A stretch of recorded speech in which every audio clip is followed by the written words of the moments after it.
All right. Happy Monday, everybody. Happy Monday, and welcome to Grace and Gossip. The Grace and Gossip intro did not want to play.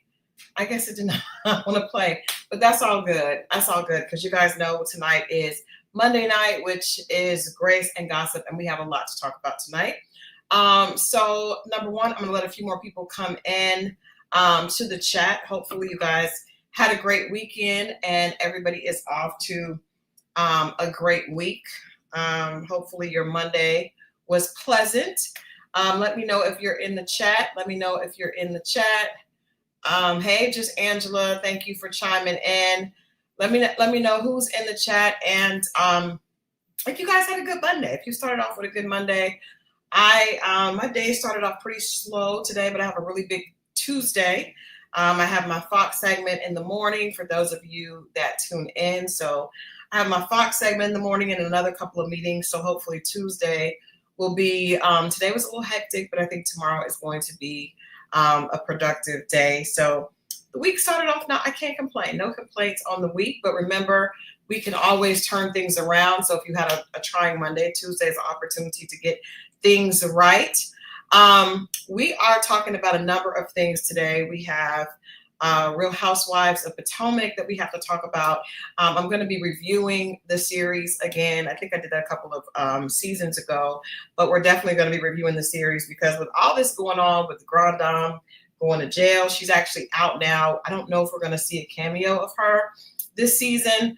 But then, of course, with Wendy Osefo and all the drama, it's just crazy to watch this season knowing what's going to happen in the interim. And I believe that everything that we have seen, the reunion has not been taped yet. So this should be really, really interesting to see how this plays out. Also, a little drama with the Brandy and Monica tour. You guys, I was super excited about this tour. I'm actually planning to go next week when it's here in Atlanta. So we're going to talk about, I know, right? One comes out of jail and the other one potentially goes in, but that's allegedly. We're going to talk about that in a second. But the Brandy and Monica show, I want to spend a little bit of time talking about that as well.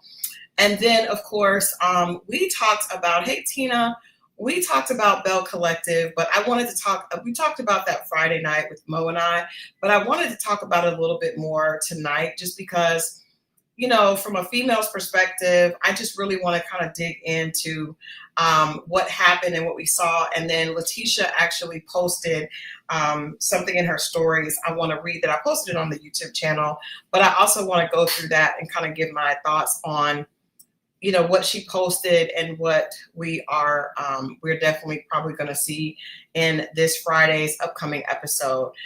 Tammy said, you're coming to the concert in Atlanta. I will be there. My daughter and I are going. That's something that we can do together.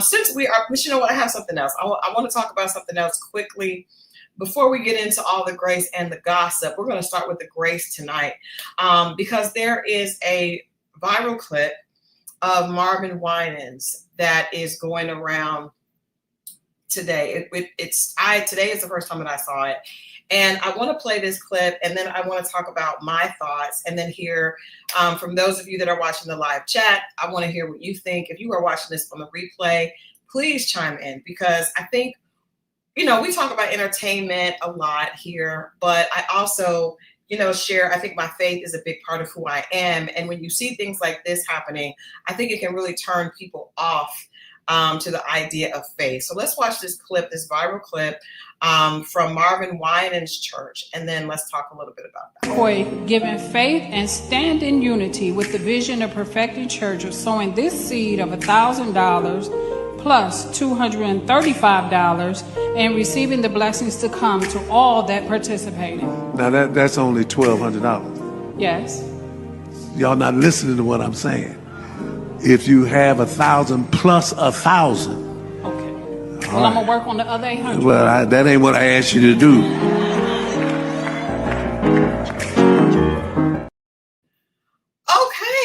Okay. So ironically, Marvin Winans' church is in Detroit. And if you guys watch the show, you know that Scorpio Mo and I are headed to Detroit in a couple of weeks to celebrate the premiere of Ready to Love Detroit. And I just want to talk about, I saw that clip and people have been talking about it all day today on social media. And I want to talk about why I think that is absolutely wrong. I think maybe a year or so ago, we saw Marvin Sapp with a similar situation where he did an altar call requesting money and told the ushers to lock the doors. And then because he wanted to get the amount of money in before people left. And then when people were a little bit concerned about that directive, he doubled down and was like, I said, lock the doors. So we see something like that went viral. He came out and said that was not his intent. And then we see this situation being filmed from Marvin Winans Church. First of all, I want to say, of course, we all have tremendous respect for what the Winans have done in gospel music. The family has touched so many different people. And I think they have a gospel legacy, right? But that still does not mean that still does not negate that situation and those actions. The reason that I think there's a problem with that is because when you are a pastor or someone that is acting on behalf of Christ, right, or the Christian faith, and you are asking for money, right? Now, I will say this woman comes up to the front, and it did seem she was very proud. I think people are motivated to do things often by the clout that comes with it, for lack of a better word, the attention, right? The attention and the clout. So she came up there, and if you guys are watching, she's announcing who all is involved in this seed. But she is seeding into the church, and she was $800 short. She did give, I guess Pastor Winans asked for anyone who had 1,000 plus 1,000 to give, which is 2,000, right? And so she came up with a small child. I'm assuming that was her grandson or someone that looks to her like a grandson, because it's a small child, and she's definitely a woman of a particular age. So the fact that he chastised her, and not just chastised her, he never said the seed is appreciated. He said, that's not what I told you guys to do. And to me, the problem with that is she might not have had $2,000. $2,000 in this economy in any economy is no small amount of money, right? And for her to come and give you what she had, even if it wasn't necessarily, $1,200 is nothing to laugh at. I feel like there was a better way for him to have received it. It reminds me of the story in the Bible of the widow with 2 mites, right? So for those of you that aren't familiar with that story, I'll just give you a quick version of it. It's in Mark chapter 12 in the gospel. So Jesus sees all these people that have these large amounts of money. They come up and they're doing it, and they're being very performative, right? And then a widow comes up, and she has 2 mites, what they call like 2 copper coins, which when I was younger, they said it was like 2 pennies, but it was a small amount. And she threw them in with the rest of the people. And at that moment, Jesus said, what she gave was more than what the people gave that gave larger, because she gave from her heart. And that was all she had. She gave, and that was all she had. They gave out of their wealth, right? So if Bill Gates gives you $1 million, that may not mean much. But if someone who is struggling gives you $100, the way that they gave, because they gave out of their heart, they gave in faith, they gave to help, is different than someone who has the money and it's not a sacrifice for them. We all understand that, right? So watching that clip, I just feel like when I hear people say that they have a problem with Christians, and there's a lot of people that feel like that now, and I see clips like this, I understand 100% why they do, because that is crazy. I don't care how much money you have coming in. I don't care what your directive is. You're not God. You're not God. And what we know from the Bible of how God would react, that would not be how he would react to someone that said that. Now, he could have definitely made sure that he shared with the rest of the audience that he specifically only wanted $2,000, because that tells me he's trying to hit a number, right? If you say, I want people that have $2,000 to come up, then you want to hit a particular number. You're trying to, basically, you're pushing people to do certain things so that you can get a certain number. Now, whether what you're doing with that money, I have no idea what that money was for. I really don't even care, because when you're in the Bible, when you're operating according to the Bible, you are encouraging people to give from their heart, and you're encouraging people to give as unto the Lord, not as unto you, right? So saying that's not what I told you to do, and basically he never did say all gifts are appreciated. Maybe they were not, but I just cannot understand in what world $1,200 is laughable and dismissible. And the fact that that happened in the church by someone that is a very esteemed, member of the cloth is just sad. So I think, there's a lot of people that came out that were in the church and they're like, oh, you guys don't know the context. I really don't need to know the context. What I know is that I don't care what he said. You are there on behalf of Christ, and you are asking for people to sow into something from their heart. That is not how you treat someone that is sowing from their heart. And even if they're not sowing from their heart, it's not for you to make that judgment. So it was a disgusting thing to see, and it definitely, like I said, it just confirms with me why there are so many people that have negative feelings about the Christian church. I totally get it. And so Edna asked, what did he do after he said that to her? Well, there's a line there, and so the next person came up, and so that is, they continued the line. I don't know if he addressed it later, but the fact that he chastised her in front of the congregation and said, that's not what I told you to do, is problematic. So if the context is after that, he said, thank you, it still doesn't matter, because number one, it was embarrassing to that woman. And then number two, it was arrogant to assume that if Jesus could call attention to a woman that comes up and threw 2 mites into a bucket, as opposed to all these other people who gave all these huge sums, then there is no excuse for you to ever treat someone like that. Ever. It's just not. You know what I mean? So anyway, my two cents, literally, no pun intended. But I just think that we have to be honest. If we're people that consider ourselves people of faith, then we have to call out and say that that's not right. That's not right. And I think, again, if you are doing something as a representative and an advocate of the Lord and Jesus Christ, then there's no situation to where you should be treating someone like that because of the amount, right? Maybe she wanted to give 2,000 and she just didn't have it. There are so many, and this is my own personal soapbox, and I'm not going to stay here too long.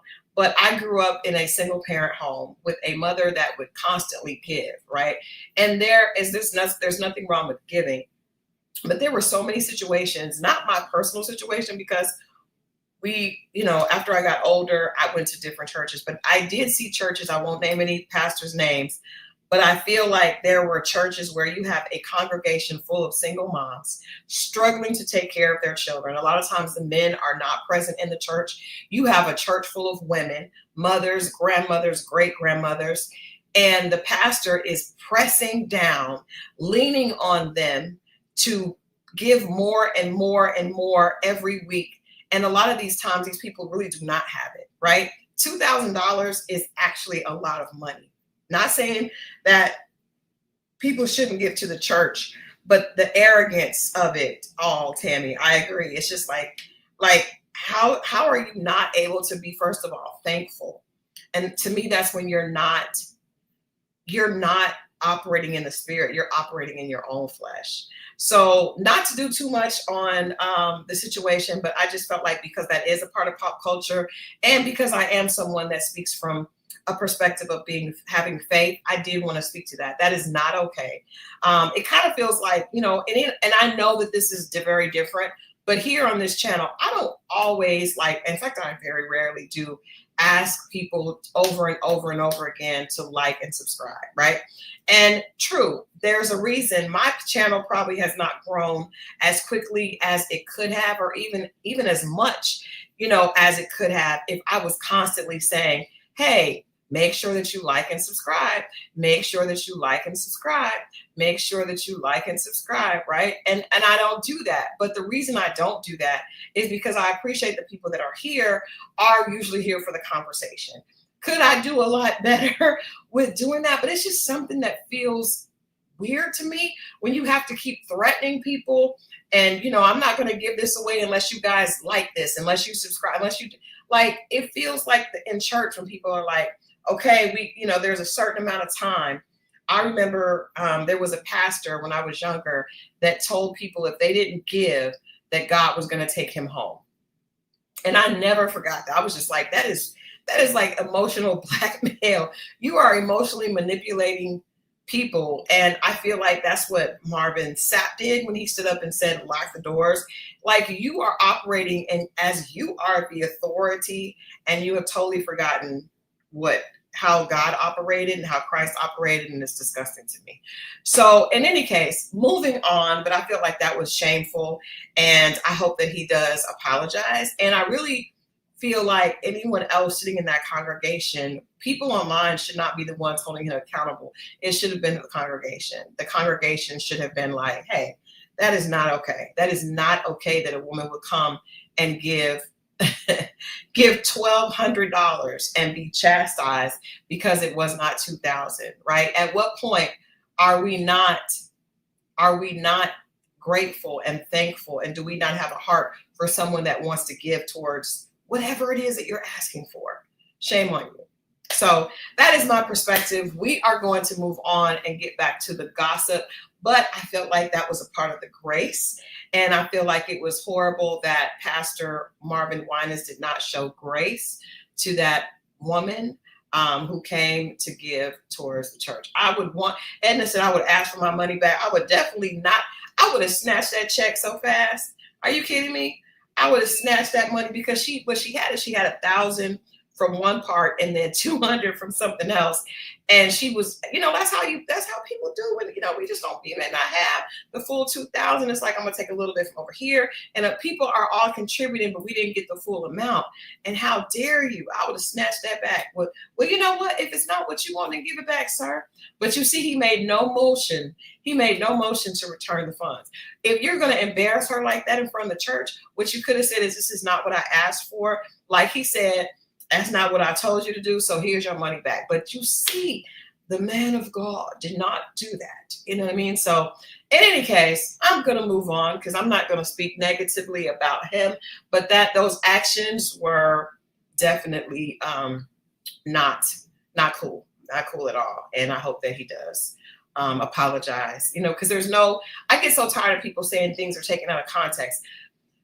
You want to be able to explain away wrong. So you want us to listen to you some more so you can try to explain the wrong away. Sometimes there's no explanation for the wrong. Like when people are on reality TV, they'll get an edit, and it's like, no, you really didn't get it. No, we got it. It's just you was wrong. We got it.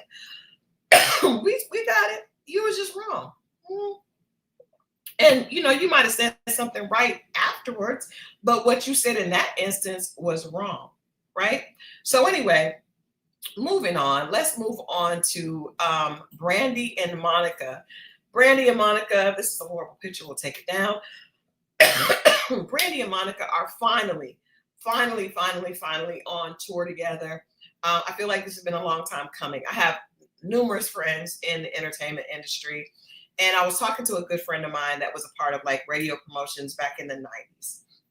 And he was like, those young ladies were really like, at a time when they were both young artists, they really should not have been pitted against one another. They really should have been, whatever beef they had, people that were older than them, that were a little bit more seasoned and a little bit more professional, should have discouraged them having a beef, right? But instead of that, their beef or their conflict, after The Boy Is Mine, which The Boy Is Mine was a song that had the two of them kind of pitted against each other, but it was supposed to be for fun, supposed to be for a song. Both of them could sing, both of them were very popular, both of them, had a lot. And yes, Hey You There, competition sound. So they were basically that song where one girl is saying he's mine, the other girl is saying he's mine. They kind of leaned into, I feel like the labels kind of leaned into this, this discourse between the two artists, when really that was unfortunate because they were both young Black women. And, it's really not cool to have an issue with each other over a guy. You know what I mean? Like, we should be talking about the guy. We should have the song end with the two of them, which the video did. The two of them were together against the guy, but it should never be where we're pitting sisters against each other. But anyway, that worked years ago. And I think their personalities are very different, right? And it's okay. You can have different personalities, but that doesn't mean that you have to be at odds. Hey You There, look at you knowing some old school music. Hey You There said it is the Black female version of The Girl Is Mine by Michael Jackson and Paul McCartney. Absolutely. And they were definitely not at odds. Michael Jackson and Paul McCartney were good friends until much later. And I think Michael Jackson bought the Beatles catalog. But anyway, that's neither here nor there. The song did really well, and it's a classic. It's probably I think it's probably the most, in R&B, is definitely probably the most popular duo in that time period, right? So we know that there were lots of duos with men and women earlier, but anyway, in the 90s, two females, that was probably the most popular song. I know, there's some other collaborations. There's one of my favorites is Missing You with CeCe Winans and Brandy and a few other people. And then I know not Brandy, but Mariah and Whitney did something together that was on a soundtrack there were some other things, but Whitney and Kelly Price did Heartbreak Hotel. But I think Brandy and Monica with The Boy Is Mine was probably the most infamous collaboration between two females in the 90s, right? So the fact that they had this issue with each other, people were really made it bigger probably than it actually was. And it kept going and going and going. And then finally, of course, we had Versus, right? So Versus came out in 2020 because of COVID. And it was actually, Swiss Beats and Timberland. It was a great idea to get people to, number one, feel a little bit, music heals, I think. And so they had this idea to have artists come out. And it really was nostalgic. It made people really excited about the music that was a part of their childhood, and it just felt good. Versus felt good. I was excited about Brandy and Monica because I'm a huge fan of both, and music wise, and I think both of them are exceptional women in their own right. They have different personalities, but there's room for that, right? So yes, When You Believe by Mariah and Whitney, beautiful song, but I still think that The Boy Is Mine was just definitely a bigger cultural hit. I don't think a lot of people even remember When You Believe. I do, because it was a beautiful record, and I'm a Disney person. But it wasn't like a radio hit, right? Like The Boy Is Mine. So when after Versus, there was whispers about Brandy and Monica connecting. I'm not gonna lie, I didn't believe it was gonna happen because I know that there were just huge personality differences. I've got connections to both sides, and so I knew that there was just a lot of personality differences. And again, I think the media and the industry kind of fueled this discourse between the girls because it just felt, like they're so different, and they had this monster hit, and it just kind of felt that way. Now, they did try to come together and do a record that was like The Boy Is Mine. They did a record. Oh my gosh, what was the name of that record? You guys remember that song they did that was like The Boy Is Mine? It All Belongs to Me. And it didn't really hit. It didn't really hit. I think the time was different. The audience is different. It didn't really hit. But yes, they did try. So they did try to collab in the past. But regardless, there had never been anything like this. The two of them had never decided to actually work together on a continuous basis. So when the news came out recently that the two of them were going on tour, most of us that are huge fans were super excited. super excited. First of all, because Brandy doesn't really tour like that, and Monica doesn't either. Monica does a lot of spot dates. I live in Atlanta, so I've seen Monica perform quite a bit. And one thing I will say about Monica is she is flawless on the mic. I've been around her at different events, and she's very, like, what you see is what you get. Very cool, looks exactly like she looks online. She's a beautiful girl, and when she's on the mic, she sounds exactly like she does, maybe even better on the music, on her records, right? Definitely can sing her behind off.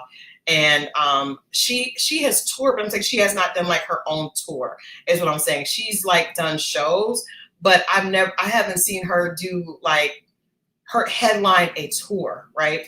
And Brandy either. Brandy, I think Brandy, I haven't even seen Brandy do like dates. Like Monica would do a lot of back-to-back dates, specifically like during the summer. She's done Funk Fest. She did like a soul. There was an Atlanta show. Anything that has to do with Atlanta, she's definitely going to be a part of. But seeing her do like headline a tour, no. And with Brandy, I don't even think people have seen Brandy like perform live in a really long time. So, so hearing that the girls were going to be headlining a tour, I was super excited, and it was just very, very different. Now, what we all have to understand is that headlining a tour is very different than doing spot dates. Headlining a tour means that you are in rehearsals, you are preparing. Much like Cardi B told us that she's about to drop this baby, get in rehearsals and go on tour. Like, tour is a whole different thing, because it's the schedule is rigorous, and it really requires you to be in shape. It requires your vocals to be on point. And what a lot of people don't know is vocalists like Monica and Brandy, that takes a lot of work to make sure that you can sing every night.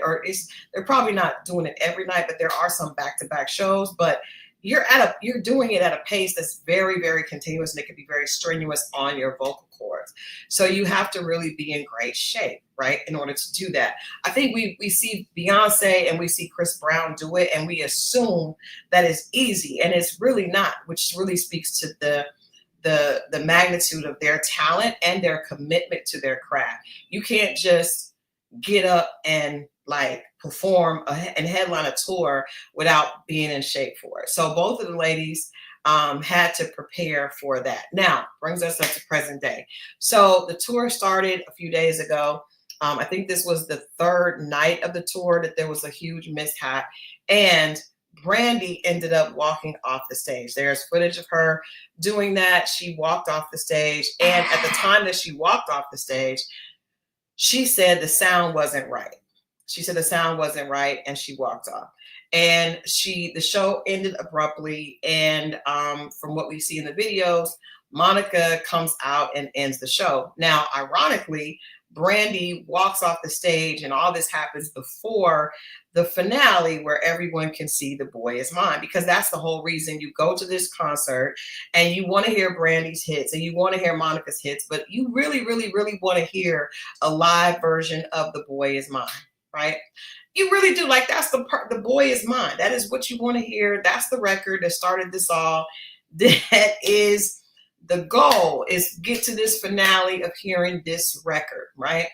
And so that does not happen. Now, this is where the problem starts. You guys know my background as a celebrity publicist. And a part of my job at the time when I was working with a lot of celebrities was to make sure that when something happens that people are going to have a lot to say, that you craft a statement for your client or you work with them to get a statement that explains it, that basically puts everyone's nerves to rest. What you don't want to do is say the wrong thing that causes people not to want to support the client anymore. And you don't want to say something that can be incriminating against them. But I do believe that something needed to be said, because people were going crazy. Of course, everybody has their phones out. It went across social media that Brandy walked out. People are like, oh my God. First of all, we already ain't 100% trust this connection anyway, right? Monica and Brandy been cool, but I don't know about cool enough to go on tour. And then we hear that Brandy walks off stage and that Monica closes the show out and they don't see the record. Panic, panic, panic, panic. Chicago is where it happens. A really big city. Very, very, that's not a good city for that to happen. Not that there's any good city, but you definitely don't want it to happen in Chicago, where, you know, there's a big fan base for both of them in that city. So Brandy's publicist, who I know very well, it's very, very good. It's very, very, very professional and has been doing this quite a long time. He put out a statement that got picked up everywhere. So I want to go through that statement. That statement says, to my dear friends in Chicago, thank you all for the overwhelming love, support, and most importantly, your prayers. I sincerely apologize for the abrupt end to last night's performance in Chicago after weeks of nonstop rehearsals. Last night, I experienced dehydration and feelings of wanting to faint. Everyone involved agreed that prioritizing my well-being was of the utmost importance. I still made the decision to try and return and give it my all despite not feeling okay, with having to make some adjustments and the show being very technical. Unfortunately, it was impossible to fully connect sonically with the production. I really appreciate everyone's efforts. I'm deeply grateful to my sister Monica for stepping up with such grace and professionalism, and the entire crew for their continued care and support. I went from the arena to see a doctor nearby, and I've taken the proper precautions to help moving forward. Your understanding, patience, and unwavering belief mean the world to me. I look forward to returning to the stage stronger and more grateful than ever alongside my girl Monica tonight in Indianapolis with all my love, Brandy. Now, this is the problem with that statement. The problem with that statement, from my perspective, respectfully as a PR professional, is it gives two different excuses. It gives two different excuses. So it starts out by talking about her health and the fact that she felt as though she was going to pass out, and that she continued to try to, you know, move forward and power on, even though she didn't feel well. But then it also, in the second paragraph, it says that she was unable to connect sonically, and the show is very technical. So to me, just in my professional opinion, when you give two different excuses, it takes the impact away from them both, right? So if the issue was you felt faint, then I would have let that run. But this paragraph right here, the second paragraph, I still made the decision to try and return and give it my all despite not feeling okay, with having to make some adjustments and the show being very technical. Unfortunately, it was impossible to fully connect sonically with the production. I really appreciate everyone's best efforts. To me, that says that the sound wasn't right. To me, that says that was the issue. I was not able to connect sonically, right? And if you are unable to connect sonically with production, and you are Brandy, who is also known as the vocal Bible because her tone is second to none. She has a tone that people regard as one of the best, if not the best, in R&B. Tone, not as far as like vocals, like range, but tone is definitely one of the best, if not that we've heard. And so, the ticket started at $120. Okay, but that's not bad though. That's actually not bad. That's not bad. The other tickets that are way more expensive. But when you say that you were not able to connect sonically, then that makes me feel like everything you just told me was not necessarily on point. That makes me feel like everything that you just told me was the excuse that you thought people would buy. Because even in the chat, when I read it, people were like, "Oh, poor Brandy, she didn't feel well." But then you say that you weren't able to connect sonically, and the show was very technical, and so that was a problem, even though people put in their best efforts. So that, to me, was a problematic statement. I don't know which is, the issue, but what I will say is, for someone like Brandy, who is known and revered for her tone, coming across as not being vocally at 100% would be like the equivalent of, totally being humiliated on stage, specifically singing "The Boy Is Mine" against Monica, who's going to sound flawless every single time. And Monica had already performed, so she would have no problem with the sound. So that is a little concerning to me. And I really felt like the statement should have been different. If you wanted to, but it also let me know that there was some problems. Also, when you add the fact that sonically unable to connect is there in the second paragraph, and then you have her going off the stage saying the sound ain't right. Yeah, then that made it totally negates the first paragraph completely, in my opinion. You guys let me know what you think. And I'm not even mad. I wouldn't even be mad at her being upset with the sound. I do think if it was just the sound, her walking on stage like that, people would have a problem with it. You know what I mean? Because it's like you just kind of threw a fit because the sound wasn't perfect. But in a situation like that, sound is extremely important. When you have artists that are relying on, you know, less of the theatrics and more of the vocal performance, that is an issue. And you also got to realize that Monica and Brandy, neither of them are known as big performers. Both of them are known as singers, actually, well, singers, right? But neither one of them is known for like having this electrifying performance on stage. I'm sure that the show is great and they've amped that up and they've had a lot of rehearsals. But I'm just saying that's not really what they're known for. With Monica, we're known for you walking out looking flawless and sounding amazing, right? And I'm not going to see a lot of dancing. I'm not going to see a lot of much besides just a beautiful woman and who can sing her behind off and has a lot of flavor and a lot of swag, right? With Brandy, I'm looking for that tone that is in those classic records, and that's it, right? I'm not expecting it to be like a Beyonce show with all the theatrics and the jumping and choreography. That's not what we're looking for. So when you hear that, when you know that, then if the sound is off, then that's 90% of the show, right? So that could be a problem. So I just want to say, hey, you there, ma'am. Ma'am,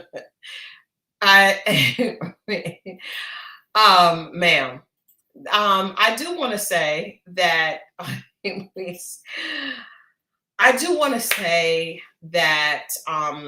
Kelly Rowland, I saw clips of Kelly Rowland's performance. Now, Kelly always looks great, right? Always looks amazing. I don't think Kelly ever shows up not looking like 110, right? If there's even such a thing as a 10 times 10 times 10, she's exponentially 10. Kelly Rowland is always that. And I'm assuming the sound is great, you know, as well. I will tell you guys, I will be honest. Hey, you there? I'm gonna be honest with you, okay? Give you my honest opinion. I did see Mooney Long open for Chris Brown. And I don't think I would pay my Black woman money for that either. She is someone who I think is still working into her artistry. I think she has some great records. You keep going. I think Mooney has some great records that have really connected with the culture, but I think she's still like searching for who she is as a performer. I'm just gonna say that. And she did say that she's going, you know, she's got a lot going on. She's said a lot. She said a lot about Black women. She feels like they're very, very critical of her. Yeah, I'm not going to say much more about that. She's going through trying to figure out who she is as an artist. And I do know her from being a songwriter here in Atlanta. So I knew her before her name was Mooney Long, but she was a songwriter here named Priscilla Renee.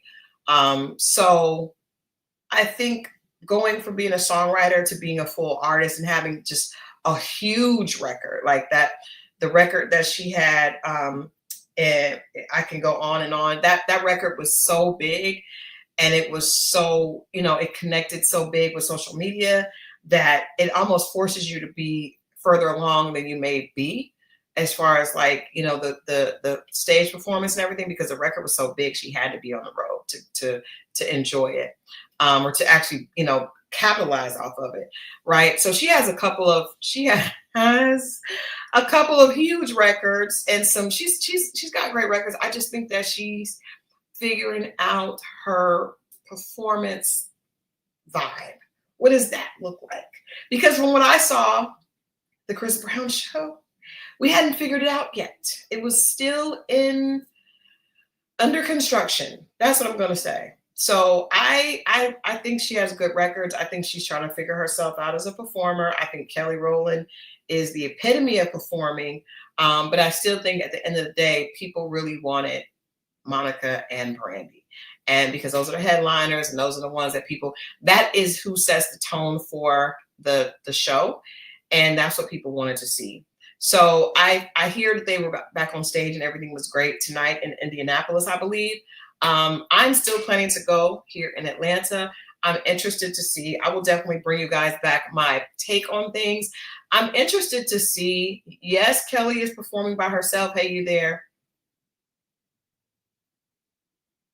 She told y'all she was going to bump like this. And she's doing it. She's performing. She's looking great. I'm not exactly sure all the records that she's performing, but she is on stage. Okay. She is opening the show. I will let you all know what I feel about the show. But I love the fact that they were encouraging women to come dressed with creativity and not nakedness, which is really how a lot of artists are operating right now. So when you go see most artists, when they come on stage, they are just wearing a bathing suit and stockings. That's it. I don't know why. I don't know when that became cool. I don't know if it was Beyonce did Single Ladies and then everyone was just like, you know what, forget bottoms. I don't need bottoms. I'm going to do a leotard and stockings. I don't know, but that trend is dangerous to me. And I think it encourages the women in the audience to come dressed similarly. And I don't think we want to do that. And after Renaissance and the Cowboy Carter with those over-the-top outfits, I was actually excited about women putting together suits or things that are be a little bit more creative with Monica and Brandy. I'm going to go with my daughter because when my daughter was young, my daughter's a DJ, you guys know, and she grew up, obviously she was a 90s baby, and she listened to, I listen to Brandy and Monica all the time. So this is like kind of like a throwback for the two of us to go and experience that. Hey, you there, said Christina Aguilera with that album she did. That was Christina Aguilera was one of the first ones to walk around in a bathing suit. She was. But I don't know that our community adopted it back then. She was doing a lot. Christina was doing a lot. I just think of Dirty. It was just a lot going on with Christina Aguilera. But when did we start? Because did you guys see Keisha Cole, Little Mo? Like, there is no reason that Little Mo would be on stage in no bottoms. It's no reason. There's no reason that Little Mo should not have bottoms on. There's no song that she has that does not require bottoms. There's no song that Keisha Cole has that should not require bottoms. Like, why are we doing this? What is happening? And I just want to say, I appreciate Brandy and Monica for bringing style and creativity, you know. That is funny. Haitian Empress says, our concert goers wearing the Monica shoes. You know, we know the shoes, the before you walk out of my life shoes. That's funny. I will definitely be looking for that. I'll definitely be looking for that. That is Superwoman wears a leotard. Karen White does not wear a leotard. And that's the only Superwoman I acknowledge. I don't acknowledge any other Superwoman besides Karen White. And Karen White is not walking around here in a bathing suit with stockings on. I don't believe it. I will not believe it.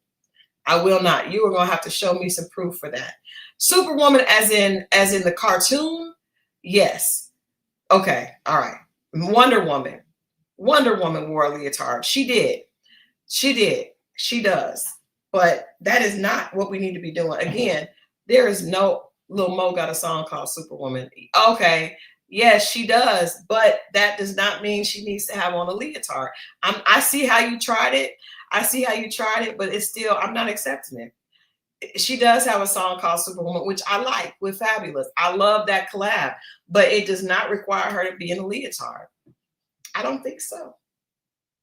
And even Janet Jackson has not. But Janet Jackson is always, she's like a trendsetter. So she's going to also have on clothes in other acts.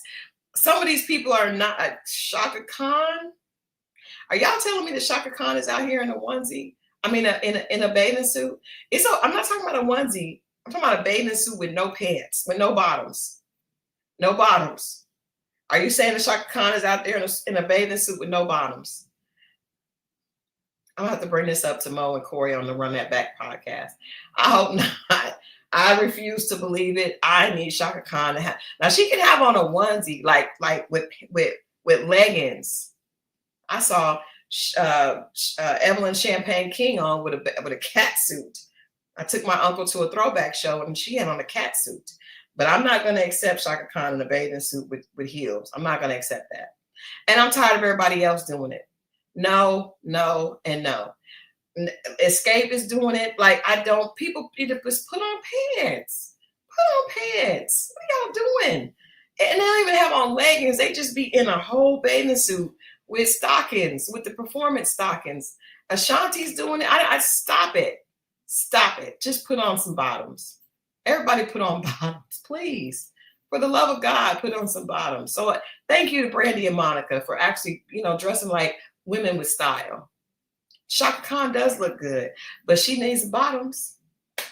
She needs bottoms. I do believe she had on a lace onesie. But I'm saying they're not even wearing leggings. They are wearing the stockings, performance stockings that pull your cellulite and your legs in and make them look flawless. Tamar Braxton does it all. Let's just move on. Just know that it's happening and it's wrong. Ashanti did do it pregnant. Ashanti did do it pregnant. If you guys are watching the replay, chime in on this. Our female artists, do they need to be performing in bathing suits? And again, I really believe this became super popular with Beyonce and Put a Ring on It. She just had on a bathing suit. And that might have been cool for that, but it's just not cool every day. I don't like it. I want them to put on some bottoms. They don't have to be long. It could be some shorts. It could be some, but just stop it. Stop with the bathing suits. All right, we're moving on. Shall we move on? Let's move on to Potomac. Let's move on to Real Housewives of Potomac just to catch everybody up.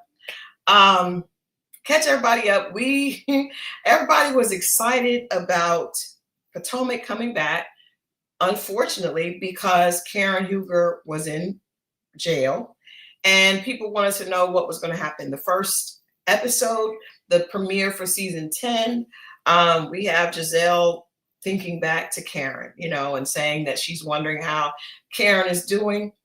Yes, I'm sorry, Tammy, you're right. Toni Braxton has decided not to wear clothes, period. And again, I'm a huge Toni Braxton fan. You guys know that from the whole Tyson Beckford video thing that I had to show y'all. But Toni has decided, and the reason I don't appreciate this from Toni Braxton is because I remember when Toni first wore this dress where she had the sides out. She wore this dress to the VMAs when she got some awards, and and back then it looked really naked. Now it would look normal, right? But the whole side was out, right? And you could see she didn't have any panties on, right? Or at least not a regular panty. Maybe there was some other type of panty built into the dress, but it wasn't. And she was just really being naked a lot. And I remember she did a photo shoot on Vibe, and she said she was 29, and she said that she wanted to get all this out of her system because she was getting ready to be 30, and she did not want to be 30. She's like, after that, you can't do it as much. And she lied because she's closer to 60 than 50, and she's still naked. So maybe she liked it, and she likes it. She looks good, but she can put on pants. Put on pants. Put on pants, Toni. I love you, Toni Braxton, and I do. I really do love Toni Braxton, but she won't put on pants. At close, and I'm not. She's a Libra. I really like Toni Braxton, but Toni Braxton, and I don't know if pants. I don't know if pants have an age. I can only assume that there's a certain age that you should have on pants. And Toni Braxton is 58 years old.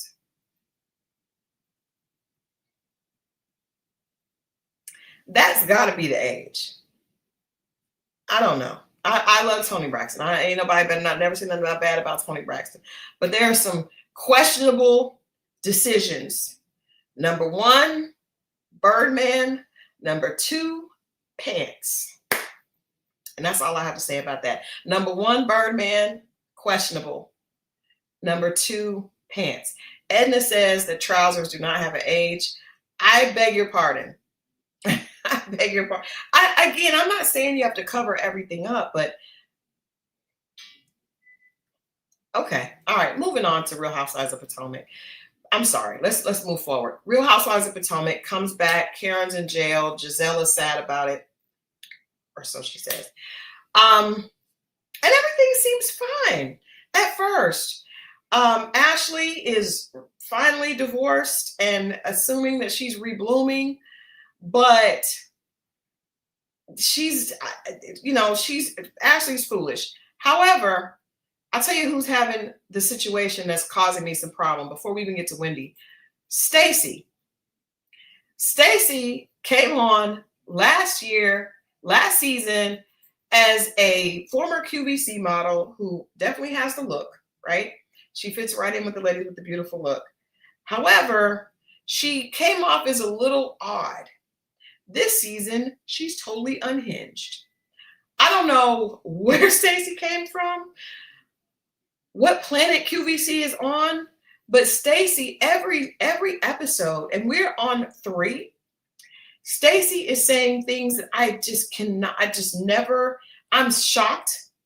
And I'm just like, what is wrong with this woman? She was in a fake relationship on her first season. We found out that she was lying about being in a relationship with TJ, and she was paying him off for that. Not saying that housewives haven't done that in the past. We don't want to single her out. However, after it being revealed that this was a total hoax that she came on the show with, she also now has gotten back with her ex-husband in a very short period of time. Before she was out of that, he was not even on the show. His face was blacked out last season. We saw her daughter this season. Not only is his face there, but they are back together. And she's acting like the situation with TJ never happened. She says and the thing about Stacey that's crazy is that she lies with such wonder and I don't know what they're talking about. She won't just cop to lying. That's what's crazy to watch. She will lie with open eyes and a poised shoulder. And it is madness. It is madness. She's lying to everybody consistently. She called Ashley an imp, which I thought was like, what? I didn't even know people could. An imp? She called her a devil and an imp. She was like, you little imp. I was like, Stacey. Stacey's out of control. Stacey is out of control, but she is extremely entertaining, and I am loving every minute of it, even though it is the most unhinged. Potomac is a place for lies and debauchery, obviously, and I guess prison, because these women are supposed to be the social elite. This is supposed to be where decorum rules, and they are crazy. I thought that letting go of Mia would take out some of the lies because Mia would just lie. Like her whole nickname was Mia Be Lying. Well, now Stacey be lying. Stacey's right there in Mia's spot. Stacey just walked right in and took over Mia's position of lying. They might as well put Mia back on the show. But we're not here to talk about that. I just want you guys to know that Stacey's unhinged. I don't know what she's going to do. Andy did say that she was divorced, but it's not even that she's not divorced. I don't believe her. I don't believe anything that Stacey says except that that's her daughter. That's it. This last night's episode, you saw her showing her daughter how to pose and how to walk and how to be a beauty queen. Now, you guys know Potomac is known for the beauty queens. Ashley, Candace Dillard Bassett, who was not on the show, who I expect to be coming back very soon. She was a beauty queen, and now we see that Stacey also was a beauty queen. She knows how to walk. She looks like a Miss America contestant. No, not Miss USA. No, don't disrespect to Kenya Moore, but she does look like a Miss America pageant person, right? She's very upright, and she just looks the part, right? She's teaching her daughter to be like her. Haitian Empress says, have you ever seen Giselle eat? She fancies a farm animal. I don't know about that. I do know that Giselle's outfit and just Giselle's been doing a lot better this season and last season, right? I think she looked a lot better because before people were always criticizing Giselle's outfits. But this is the thing. Giselle is a beautiful woman. So I think Giselle can get away with a lot that most women can't just because everybody knows she's drop dead gorgeous. So we kind of let the fashions, we kind of gave her a break on the fashions because it's like, oh, she's so pretty. She can do that. She has pretty privilege. She's the definition of pretty privilege. However, the two-piece outfit and fascinator that she had on for Kierna's Preakness event, that's not going to work, even if you're beautiful. Giselle, come on. I really wish a stylist would take Giselle under their arm and just style her for every episode, for every event. That was out of control. That was out of control. Now, what I will say is Wendy looked flawless. Wendy, I feel like this is her Preakness. Yeah, this was the Preakness outfit that she had on for Sunday's episode. Flawless. Flawless. However, we all know that last week, TMZ broke the news that Wendy and her husband, Eddie, aka Happy Eddie, were both arrested on insurance fraud claims. If you guys go back into some of the archives, I wrote down all the different charges that they were that are part of their arrest, the warrant. It's just numerous charges, numerous claims with over $400,000 in false insurance claims to 3 different insurance companies. Crazy. And this all stemmed from this, basically them last year filing a false police report claiming that their home had been burglarized while they were on vacation in Jamaica.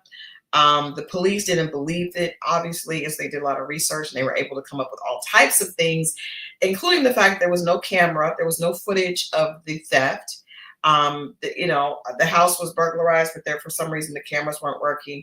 Also, numerous items that were claimed that were filed on the insurance claim, they were photographed wearing after on Instagram and social media, including the wedding ring that Wendy had that they claimed was stolen, that she was later photographed wearing.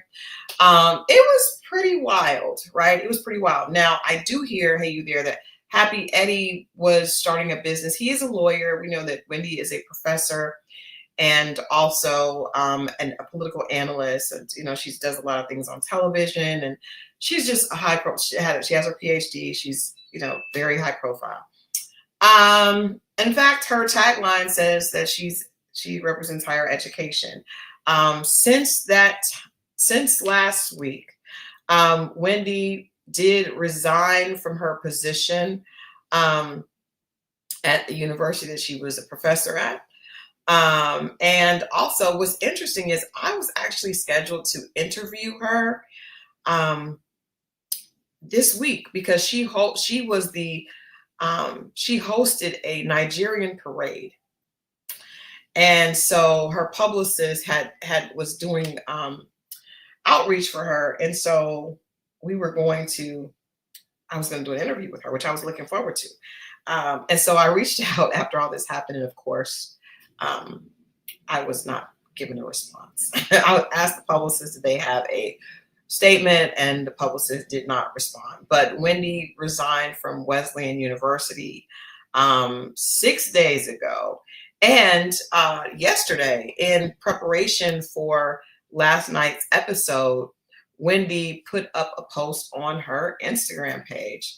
And that post says, "And through it all, God remains faithful. Thank you for the outpouring of love, support, and prayers for myself, and most importantly, my family. During this time, we are forever grateful." What's interesting to me is every time something happens like this, people always want to bring God into it. I wonder if what? And saying that God remains faithful. So saying, and through it all, God remains faithful. I think he was always faithful. I think you didn't believe he was faithful, which is why you were doing insurance fraud. That is a crazy connection. Through it all, God remains faithful. There was never a question of God being faithful. It was a question of you doing insurance fraud. So why are you? It's a statement that we don't need because we already know that God is faithful. I'm sure Simone will cover the trial. Marriott will have some of her clips. But it's just like, why will you bring him in it? I'm sure he's like, what, how did I get, what does that have to do with anything? And it's just, it's such a crazy way to try to make yourself look like a victim. It's just wild. And through it all, God remains faithful. And through it all, God has always been faithful. There was never a question of that, Miss Osefo, Dr. Osefo. The only question is, how do you come? I mean, accountability is a real thing. And I understand she can't take accountability because it would probably incriminate them, right? So if you came, I mean, even though we see all the evidence is, it's not even at this point, it is allegedly because they haven't been convicted, but at the point that they have shown the numbers and the pictures of the things that they claim were stolen from them, and also the police report that they filled out that has been proven to be fraudulent, God has been faithful. And guess what? If you really believed he was faithful, then you would have been trusting in him as opposed to doing, fraudulent insurance claims. But, Vacation Every Day says he shed a light on darkness. He does. He does. I just think to start out it's just extremely arrogant. And I will also say this. I don't know how many of you watched this past Sunday's episode of Real Housewives of Potomac, but Wendy has been on this downward spiral, and it gets even worse in Sunday's episode.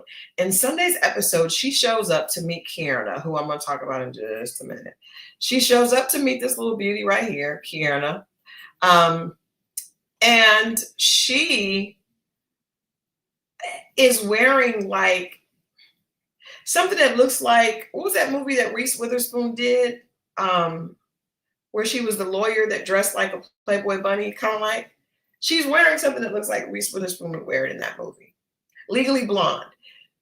She looks like she is auditioning to play a black version of Reese Witherspoon in Legally Blonde. Her stomach is out. She has on these really short shorts and heels. And she starts giggling like she doesn't have a PhD. This is not the Wendy that we met when she first joined Real Housewives of Potomac. That was a very serious Wendy who was leading with her degrees and her, not even Hillary Banks. I wouldn't even put this on Hillary Banks. This is definitely the and I don't know what this is. She is trying so hard to be the girl that she's not. It is cringeworthy. So she's like giggling and she's like trying to literally skip alongside of Kierna. She does, her body looks good. And I mean, Wendy's a beautiful woman. However, what do you do? Like, what? How do you not know who you are at this age with all these accomplishments? And I'm giving her grace. Like, we don't know what Wendy has gone through. I do realize that she has characteristics of a lot of, women who feel like they have to be the superwoman, right? Because she comes from a family background where she was really, really pushed, and her value was correlated to her accomplishments, academic accomplishments. But who knew that she really wants to be a bottle girl? Like, she's acting even dingier than Ashley, who is just showing up as herself. It's really, really weird. But if you guys, that scene with Kieran and Wendy, where Kieran tries to basically confront her about how she acts, Wendy just is like, she giggles, but this giggle is the giggle of a mindless woman. It is not the giggle of a PhD professor. It is not. I don't know what's happening, but we're watching her spiral downward. And then this crazy post about, and through it all, God remains faithful. Girl, that ain't got nothing to do with your crime. I hope Wendy doesn't have to do to jail time, but at the level of trying to get away with 400,000, that's like $500,000 in fraud. That may be jail worthy. I'm not sure, but unless they have a very good lawyer, which I don't believe, I don't know that a lawyer could even get them out of this, because Eddie is a lawyer. And for him to make these mistakes, I'm still confused. Kierna was on Watch What Happens Live, and Andy asked her what were her thoughts after learning about the Wendy and Eddie's arrest. And Kierna said that she was sad, but she was also very disappointed. She wouldn't say anything negative about Wendy, which I give her grace for, trying not to, but I do. Kierna, she was kind of quiet last season, but I think they told her to step it up because she's coming out guns blazing this season as well. Her and Stacey are both amped up. It's like somebody pumped the battery pack in them, put fresh batteries in. And so Kierna is coming for everybody. And it's a little much. It's a little much. She's such a beautiful girl that a lot of it is like, I mean, she just looks like a perfect little doll, but it feels like she's trying really hard to fit in and to have, to gain over a fan base, because kind of still after last season, we didn't really know who she was. We didn't really get to see a lot from her. Oh, she's giving it to us this season. She's giving it to us. She's going at her friend, Angel. She's going at Wendy. Like, she's going at everybody. She's coming out like, I'm not going to be a pushover, but it's a little too much. It's a little too much dip on the chip, and it comes off as very aggressive. And she even said that she feels like she speaks very aggressively. It's a little too much. It's a little too much. I feel like her and Stacey are a little unhinged, and maybe Potomac needed that after losing Mia, Karen, and Robin, and Candace. Potomac has lost quite a few people, over the last 2 seasons. So maybe they needed a lot more from them, because it really literally feels like Andy put the battery pack in them and then was like, go. And they're just like all over the place. It's a little weird. It's a little strange. But yeah, Kierna did speak out against Wendy, and just saying that she was, frankly, I was a little disappointed. Well, we all were. And thank you for being honest about that. I personally am very disappointed. But I also understand that there has to be a lot of pressure on people, in that space. But at this point, I want people to understand the level of designer labels and access to high profile and very expensive events and, cars, and constantly looking a certain way. It is more than a real housewives of a real housewives salary, right? Because that salary, we went through that a couple of weeks ago, it's being taxed. So you just don't have enough to just have a limitless amount of money to keep going to buy Gucci and Prada and archive. This is an archive. Like, Wendy is really just trying really hard to be that girl. And I think she's trying hard to be the girl that she's not. And I think that is not working. Well, it's not working. But she may end up being that girl that's on reality TV that is going to jail. That's who she may end up being. I really do hope that she doesn't have to do that. But I also think that this post proves that she's unapologetic and is still committed to the foolishness. So we'll see. But I really hope that they have not filmed the reunion, because I really want to hear what she has to say in the reunion. If she's going to try to, like make it seem like everything is fine. Like, I think people would really respond to someone just acknowledging or just taking a step down and being a little bit humble, just a little bit humble, if you got caught up. Haitian Empress says, when she walked in that Balmain outfit with the Givenchy boots, I saw her cooking ramen in a Nigerian household. I was thinking, you in danger, girl. Very much danger. It's just too much. It's too much. And I feel like with Wendy, she's doing it just to try to be something that it don't even make sense. Like, that scene didn't call for that. The other housewives that went to jail, well, let's just see. Karen Huger, just went to jail last season. Jen Shaw went to jail from the Real Housewives of Salt Lake City. Also, Teresa Giudice from the Real Housewives of New York. And there's been other people who have either Sheree dated a man that was in prison, and actually Teresa and her husband both went to prison. Phaedra, her husband, was headed to prison and she quickly divorced him, Apollo. So there's a lot of people, just fraud seems to be the most easy thing to do to try to stay connected. But I just, it's crazy to me how many people are, and that's not even including a lot of the other women. There was a girl, British on Basketball Wives that went to jail for fraud. Same thing, trying to keep up with the Joneses and keep up with all the, and them chicks don't have it like that. Like, you don't, unless you are still with a basketball player and he's at the top of his game. Like, there's no such thing as limitless money. There's no money tree. It is fraud sustaining lifestyles. Crazy. But I wish that people would see that and realize, like, I don't know where the pressure is coming from. I feel like a lot of these people are putting the pressure on themselves, because no one is telling Wendy that she needed to show up wearing less and giggling, in Givenchy and Balmain. Nobody is telling her that. She's just now I understand on that show, like, these women are supposed to be from old money, but that's also not realistic, at least not in this way. One thing I will say about Giselle, she don't do that. Giselle does not go out of her way. Giselle said, my beauty is all you're going to get. It's all you need. I don't have to do all that. I'm not jumping through hoops. But I respect the fact that she shows up as who she is, you know what I mean? And does not try to be a lot that she's not. Robin didn't do. Now, Robin lied about everything else.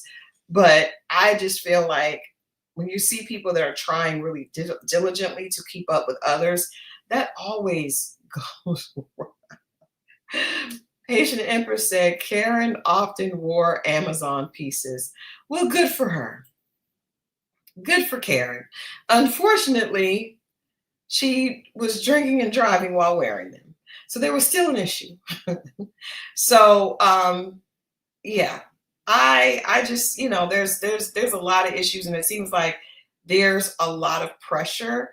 A lot of people I know, like you guys know, I'm here in Atlanta, and most people know that I was a publicist at some point. So it's a lot of people, y'all are on Karen. There's a lot of people that will come to me because they want to be on reality TV. I actually had a woman come to me, and I did get her an interview for Real Housewives of Atlanta because I know all the casting people. But what I will say is a lot of people think they want that, and they have no idea what the reality. The idea of it seems amazing because you want to be popular, you want to be liked, you want to be validated. But the pressure, I mean, look at the pressure and look at what it's doing to people. And this is just the stuff that we know. There was a housewife that I spoke to years ago, and I won't say who she was, so I don't want to betray her confidence, but she just told me that it was very, very difficult to keep up, and she was more stressed when she's on the show than not. You know what I mean? Like, just totally stressed because you have to look a certain way, and you have to, and it just was a lot of mental stress. She said it was almost like she just could not relax, and she was almost miserable. You know what I mean? So I don't want to betray that person's trust, but it just is crazy because I think so many people want it so bad. This young lady that I helped get an interview, she just wants it so bad, you know what I mean? And so she did not get it. They did not decide to move forward with her. But I'm just like, that was probably a blessing. You know what I mean? You don't know it, but that's probably a blessing that you didn't get that, because who knows? Like, some of us have a hard time just showing up at our jobs, you know what I mean? And the pressure there. Can you imagine being on national television and then feeling like you had to look a certain way? It's just a lot of pressure. Getting there is easy. I don't even know if getting there is easy. I don't think getting there is easy. I think Wendy did a lot of work, which is what makes me sad about her situation. She did a lot of work to get herself in that position, whether it was her mother pushing her. But I mean, she did a lot of work. Most of her life was dedicated towards creating this reputation. And look how quickly it can all be destroyed. You know what I mean? Like a bad year of decision making can, destroy a reputation that it took basically a lifetime to build. I do agree with Tammy. She said, I think many of the women on Real Housewives of Atlanta were trying to keep up with Kandi because she truly had it. Very true. But also, if you realize, Kandi is probably one of the least flashy ones on the show. And she actually has it. Like, she'll pop out with something every once in a while, but she's not trying to impress anybody because she doesn't need to. So that's a big thing. A lot of times the people that really do have it are not as pressed. But good luck to Stacey and Kierna. I think Stacey had to go back and get that wealthy Russian ex-husband because she was like, this is not going to work. This shade of lipstick is not right. I do not like that shade of lipstick on her, but she's a Barbie doll. And this one right here, I like her. She's a spitfire, but girl, she got to calm down. You're coming in too hot. I don't know if she's convicted. If she's convicted, I do think that she would be able to come back to the show. If not, that would be problematic in my opinion, because I think that they allowed Teresa Giudice to come back. And I do believe I've heard that Jen Shaw is coming back. So I do think that she should be able to, but I just don't know how this is going to work for Wendy because she is so, she does care so much about what people think. She's going to probably be mortified, if this doesn't go in her favor. And I don't think she's not even thinking that this may not go in her favor. So Godspeed, girl, but keep God out of it. He don't want to be a part of this. Moving on to Belle Collective. We talked about this on Friday with Scorpio Mo, but I just felt like this was worth mentioning again, specifically because Lateisha released a statement. For those of you that were not watching on Friday's episode of Belle Collective, it was a continuation of the week before, where we saw Latrice talking to her friend Amanda. Her friend Amanda is in a lesbian relationship, but she alleges that Glenn has been sliding into her DMs, complimenting her, and basically flirting. And she told Latrice this, and Tambra was there as well. And they both saw these text messages and they were just kind of like going back and forth over them. So Latrice throws this pool party at her home. This is the first time we've seen an event recently. There might have been one in the first season, but recently we haven't seen anything at Latrice's home. And so we see this pool party at Latrice's home. Now, this is the fakest pool party ever because everybody comes in dressed they're dressed for a pool party, but it's just inappropriate. It's just inappropriate even still. But anyway, at the pool party, they decided to play a couples game. There are only couples at the pool party. Latrice is there, of course. Cliff is there. Marie comes with Cedric, which we will not talk about tonight. But we will talk about on Friday. And even Essie is there with her husband. We didn't know that Essie had a husband. And Selena is there with her fiance, Mike. And of course, Lateisha shows up late with Glenn. Now, as soon as everybody gets there and gets settled, they decide to play this game. This game, they're asking couples questions. The first question is like, where is the most outrageous place that you've been intimate? Totally inappropriate to talk about in a group of adults. It's so weird to me. But, they do. They all say it. And the new chick, Carrie, is there with her husband. She's also heavily into it. Then they ask another question, again, sexually driven. Then they ask a question, have you ever been attracted to someone in the group? No. Edna asked, were Glenn and Lateisha separated when this occurred? No, they were not. If you notice on the show, Lateisha is excited because her and Glenn have been in a good space since last season and things have been moving well. This girl claims these text messages are recent and current.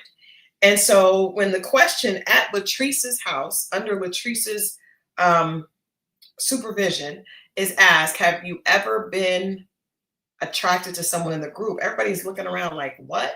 And then Carrie, I almost feel like she knew something was going on because she said, let's all say it on the count of three. 1, 2, 3. First of all, who does that unless it's already planned? I think this again is the stylings of Carlos King, because why would you ask a question like that? And why would other people in the group be excited about that? It's very strange. And so then everyone says no, including Glenn. And then Amanda says he's lying. And then Letitia was like, what do you mean he's lying? If there's something that, you need to tell me, I need to know. So she goes outside with Amanda. But while inside with the women and the rest of the men, Amanda's significant other, who is a stud, basically confronts Glenn and says, he's Cap. I've seen the text messages. This puts everyone in an uproar because the girl is not wanting to really tell Letitia what it is. But when her girlfriend says she's seen the text messages and Glenn is Cap, Glenn gets up trying to, to defend himself, and it goes off. It was embarrassing. And I'm thinking like, okay, you have to realize that Letitia is the one that wanted this show. She really wanted to do something to bring together. She wanted to showcase Jackson, Mississippi, and she wanted to be on reality TV, her and her husband and her friends. It worked. Carlos liked them, and he believed in their stories, and he added a little something to it and made the show. But for her to be on the show and to have created this, again, like I said, be careful what you wish for, pray for, because you just may get it. And then to be betrayed like that and to be set up like that is crazy to me. And I felt for her, because even if she wants to be on TV, you want to share your world and you know what it is. And yes, we know that Glenn has been cheating on her for 11 years, right? We know that. It's been 11 years since Glenn has continued to cheat on Letitia. Yes. However, that's still hurtful. And for anyone that has been in a situation where they were cheated on, male or female, it's not always as easy to walk away as you would want to say. I know it's a bunch of you that'll be like, she needs to leave him. She should get up. She don't love herself. And that all sounds great. Sonically, it sounds amazing. The reality of that is not so much. A lot of people have stayed with people that have cheated on them because they just still love that person and they don't have the strength to leave, right? A lot of people are trying to work through it, right? And eventually they will leave, like Melody, but they may not have the strength at that moment. Also, I also want to point out that Letitia and Glenn have been together since high school. That means in addition to loving that person, you're also familiar. They're all you really know. Yes. Do we wish that she would be strong enough to leave? Sure. But is it fair to be angry at her because she may not be? No, that's ridiculous to me. It is ridiculous that a lot of times we as Black women treat each other badly because the person is weak and hurting, right? And all of us have been in that situation where someone's not good for you, but you just don't have the strength to get up and leave. And then for women and your sisters to turn on you and to basically talk down to you because you love the person too much to leave is really crazy. And so I just want to say that I watched it and I was like, that's really messed up, because at this point, not only has she been betrayed by Glenn again, and there's no excuse for that. And yes, I do hope she moves on, but also she's now been betrayed by Latrice, because there's no reason that Latrice should have let that come out that way. There's no way that Latrice can say she did not want that to happen, because you invited them to the house. You knew what happened. You guys sat there and kikied about it. And then you invited her to your house and you were over the game. So Letitia put this statement up, and it made me even have more empathy for her. She says, I hope you guys were entertained by last night's episode of Belle Collective. Watching and reliving that moment of betrayal and seeing how it all led up was truly disheartening. Prior to the event, I was told by my friend, castmate, that I would be approached about the reunion. Not one time was it ever shared with me that I would be approached about my husband. In one breath, I feel horrible for even sharing my reality because it's constantly being weaponized and used to carry my castmates. But in the other breath, I remember how many people have told me they are inspired by my transparency. That reminder keeps me grounded in my purpose. I know who I am, and I stand firm knowing that no weapon formed against me shall prosper. It's crazy how life reminds us to be mindful of those we allow around us. Just because people smile doesn't mean they're genuine. And just because you lay beside someone doesn't mean they have your best interests at heart. Amen and amen. This is a season to protect your mind, body, and soul and use discernment. Trust no one but yourself and God. I understand the contents of my life and the position I hold, so I know attacks will come, but I always stand in faith, knowing no weapon formed against me shall prosper. Thank you to everyone that's been showing me love and sending encouragement. Can't say too much right now, but stay tuned. So she did shed some light on the fact that she was warned that she would be asked about the reunion. She was not warned about the situation with her husband. And I just feel like Latrice is wrong in that situation and definitely should have said something to her if she was going to put her out like that. First of all, this is Latrice's friend who has the information, and she did share it with her because, like I said, there was a scene where Latrice came to get her hair done, and the girl showed her the text messages, her and Tamra, and they, talked about it and actually laughed about it because the young lady said a statement that rubbed me the wrong way. She said, well, look at her and look at me, right? And so she basically she basically does not necessarily care much for Latisha. And she claimed it was because of how Latisha and Latrice got into it at the reunion, and she had Latrice's back. So this all feels like maybe a little bit of payback for that, for the reunion when they got into it, when Latisha and Latrice got into it. This feels like a little payback because if you notice, Latrice's friend Amanda keeps saying that she did not like the way they did her friend. She said that to Marie, and she also said that to Latisha.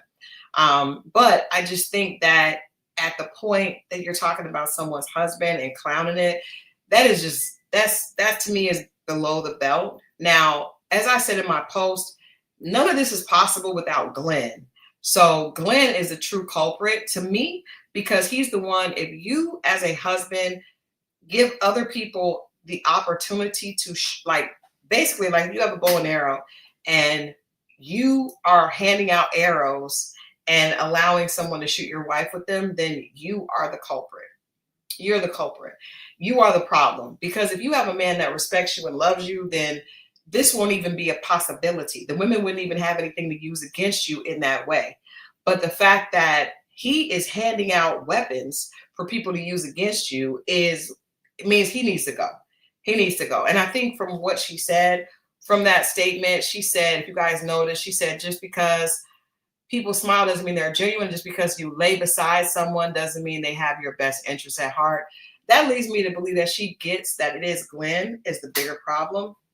But I do think that Latrice, having been a part of this series from the beginning and seeing everything that Glenn has put Latisha through, she should have acted differently in that, right? Because it's one thing if we're going back and forth as women, but to bring somebody in who has something about your husband, that's crazy. But I also think this show, one of the things that happened on Belle Collective that I have not liked about this show is that they go extremely low. Like it just be some crazy, like what? Like, when allegedly Latrice was putting out bad information about Marie's business, like they really go low on Belle Collective. Like it's not TV worthy. It's not TV friendly. It's just like y'all doing too much. This is some street stuff at this point. Like y'all taking it to a point where that's something that people would want to handle off camera.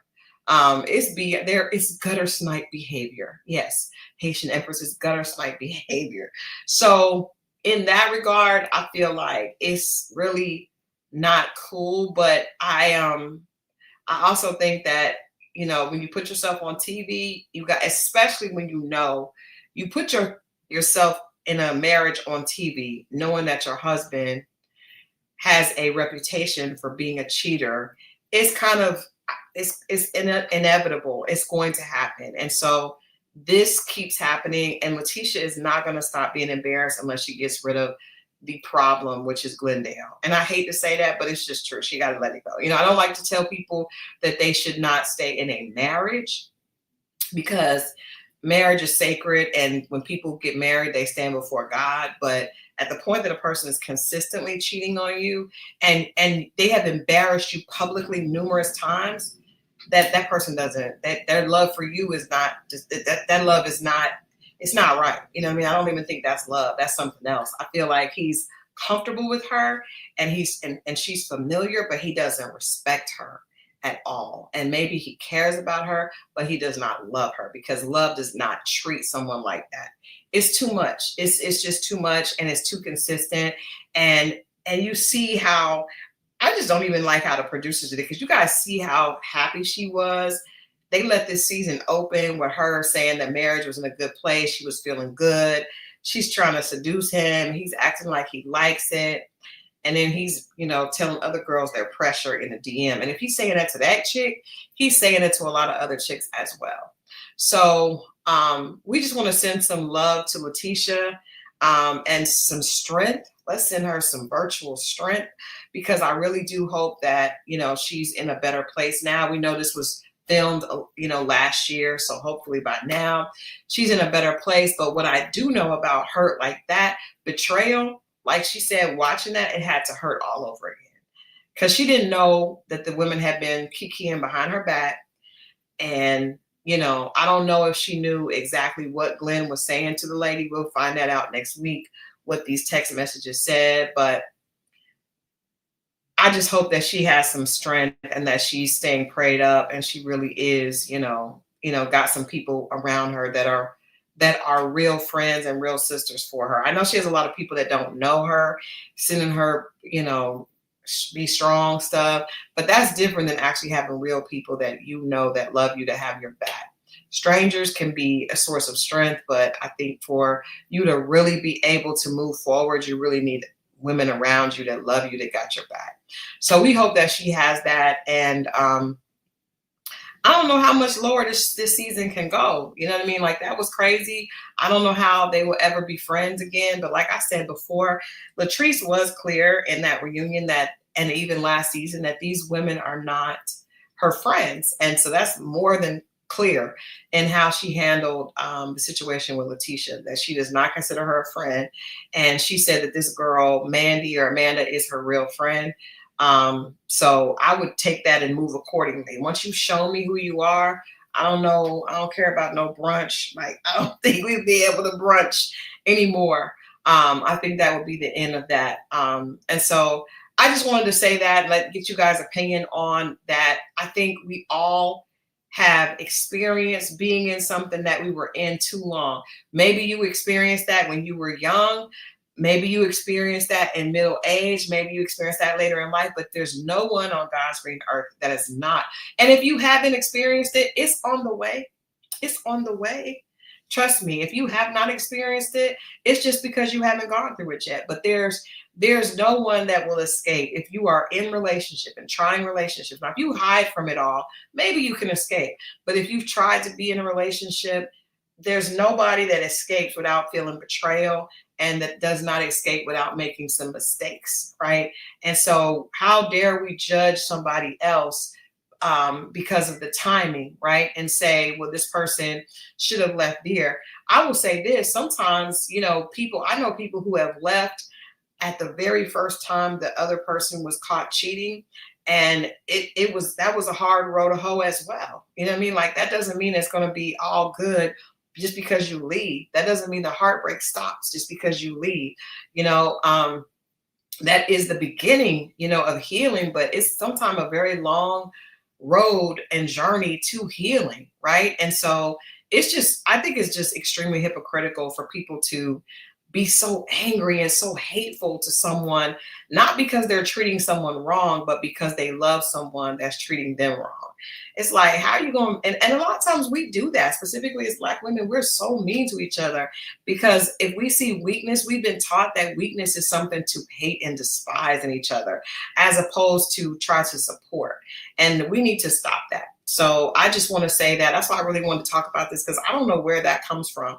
You know, I remember, and I think I've shared this, like doing some publicity work for Domestic Violence Association. And there's this thing where women who are in domestic violence abuse situations, their family and friends, once they realize that, they will abandon them. Like, well, she's stupid. She just want to be stupid. I ain't got nothing else to say to her. And that is exactly why so many women stay in those situations, because because they don't get out fast enough for some of their family and friends, they abandon them. And then that leaves them in a situation where the abuser is their only source of anything, you know? And thank you, Tammy. I didn't know this was Domestic Violence Month. That is crazy, but I mean, it's just wild. And I think for us as women, specifically women of color, if you see your sister going through something, as opposed to making fun of her, pointing the finger at her, despising her, you know, maybe pray for her or lift her up. You know what I mean? Like, what is that? Now, that's one thing but it's almost like we applaud when somebody is treating someone wrong. But when someone is being treated wrong and someone is being abused, we treat them worse than the abuser. And that's something that we need to figure. Like, that's a very backwards attitude. So I feel like I see that a lot with Lateisha. There are so many people that are angry. Even Lateisha on Love and Marriage Huntsville. Like, so many people just don't like her because she stays with her husband. What in the world? But y'all would like, and some of those same people that dislike her and talk bad about her, they will applaud and still be cool with the Martell that was, you know, the one cheating on his wife. It's weird how we decide to, specifically as women of color, how we decide to empathize and show support for our sisters. And I think we need to check that. So we need abuse support, period. Because if you're in a situation like the one Lateisha Pearson is in with this husband of hers,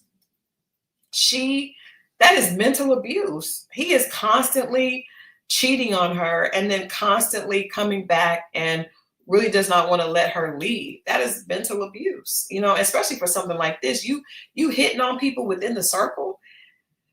So anyway, I just hope we can extend a little bit more grace towards Lateisha, specifically because the entire cast, you know, conspired against her. And if you've been watching this show, you know, people may have their issues with her, but one thing we do know is that she really does support and push forward other women. You know what I mean? You may not agree with how she does it, but she definitely has good intentions. You know what I mean? And so I don't understand why she would be, well, I do, because that's what happens. People, the good person is always taken advantage of, but she's going to come out on top. We just pray for her to have more strength and to have more love for herself. And that's something that's easy to say and hard to do. We've all been there. And I said, if you haven't been there, then you probably will be going through it soon.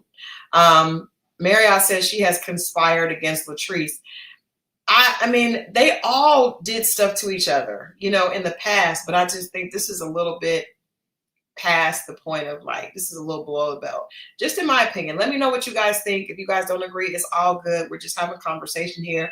I'm just being very candid about how I feel about it.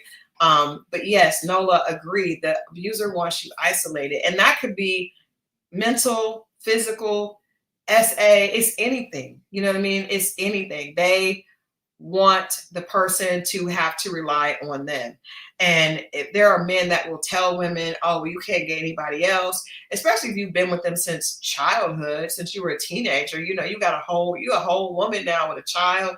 It's very difficult to just think, oh, I'll just get up and leave and I'll be okay by myself, when that's not how you've ever saw yourself. When your community is promoting, you know, you got a man who you know, it's a lot of factors that work against that. So I just want to ask us to have a little bit more grace for each other with that. And, you know, if you don't agree, that's okay. Let me know why in the comments.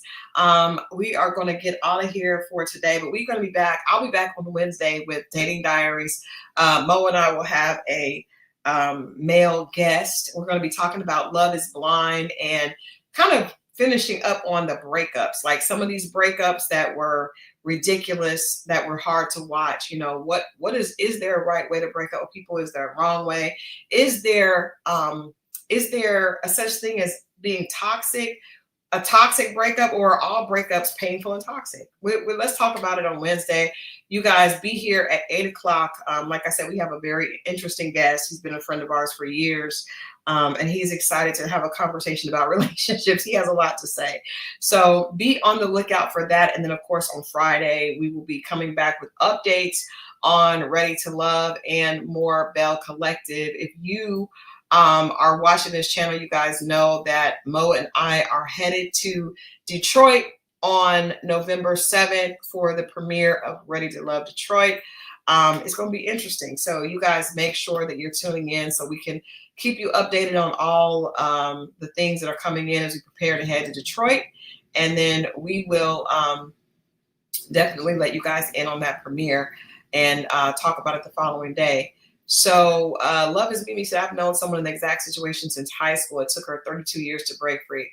There's a lot of people like that. 32 years is a lifetime. But I mean, my grandmother would say, when you get enough, you'll stop. When you get enough, you'll stop. And everybody gets to that point at different times. But I just think as women, we can show each other a little bit more grace in the meantime. Let me know what you think. If you're watching the repeat, go ahead and leave us a comment.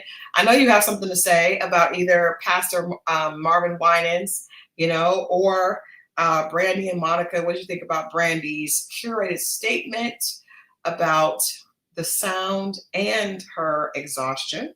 Are you looking forward to seeing Brandy and Monica? Are you going to the Boy Is Mine tour? I told you guys I'm definitely going next week, so I will let you guys know how it goes. What do you think about Stacey and Kierna on Real Housewives of Potomac? And most importantly, what did you think about Wendy's Instagram post? Through it all, God is faithful.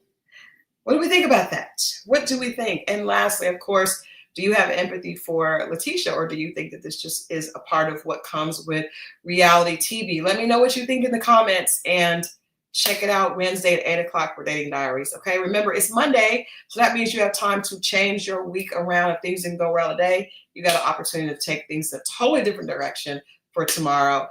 This is Crystal XO. I love you guys for watching, and I will see you all on Wednesday at 8 for Dating Diaries. All right.